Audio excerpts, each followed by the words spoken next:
Iran Israel সংঘাতে সরাসরি অংশগ্রহণ নিয়ে দোলাচলে যুক্তরাষ্ট্র রাশিয়া। ইরানে মার্কিন আক্রমণের পরিকল্পনা অনুমোদন করেছেন প্রেসিডেন্ট ডোনাল্ড ট্রাম্প, তবে এখনও চূড়ান্ত নির্দেশ দেননি। এদিকে রাশিয়ার প্রেসিডেন্ট ভ্লাদিমির পুতিন বলেছেন এখনও কোনো সহায়তা চায়নি ইরান।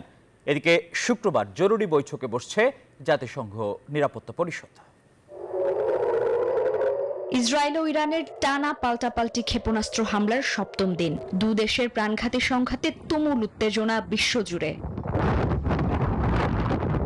সংঘাতের আগুনে নতুন মাত্রা যোগ করেছে মার্কিন প্রেসিডেন্ট ডোনাল্ড ট্রাম্পের অবস্থান। সংঘাতে যুক্তরাষ্ট্রের সম্ভাব্য অংশগ্রহণ নিয়ে চূড়ান্ত সিদ্ধান্ত না জানালেও বুধবার ইরানের সরাসরি মার্কিন হামলার পরিকল্পনায় অনুমোদন দিয়েছেন তিনি। তেহরান শেষ পর্যন্ত নিজেদের পারমাণবিক কর্মসূচি পরিত্যাগ করে কি না তা দেখতেই অপেক্ষা করছেন ট্রাম্প।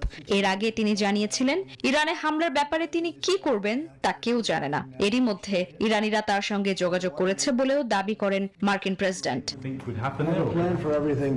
আমাদের সবকিছুর জন্য একটি পরিকল্পনা আছে, দেখা যাক কি হয়। এখনো অনেক পথ বাকি আছে আমাদের।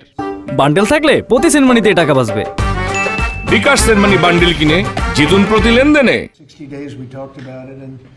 চলমান উত্তেজনার মধ্যেই এবার বুধবার রুশ প্রেসিডেন্ট ভ্লাদিমির পুতিন জানিয়েছেন এখনো পর্যন্ত রাশিয়ার কাছে তাদের ইরানি বন্ধুরা সহায়তা চায়নি। আলোচনার মাধ্যমে এই সংকটের সমাধান চায় মস্কো।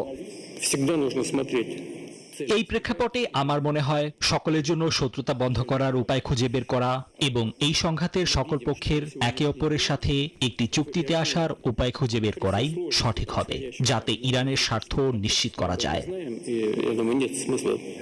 এদিকে কোনো হুমকিকেই ইরান পরোয়া করে না বলে জানিয়ে দিয়েছেন দেশটির সর্বোচ্চ নেতা আয়াতুল্লাহ আলী খামেনি।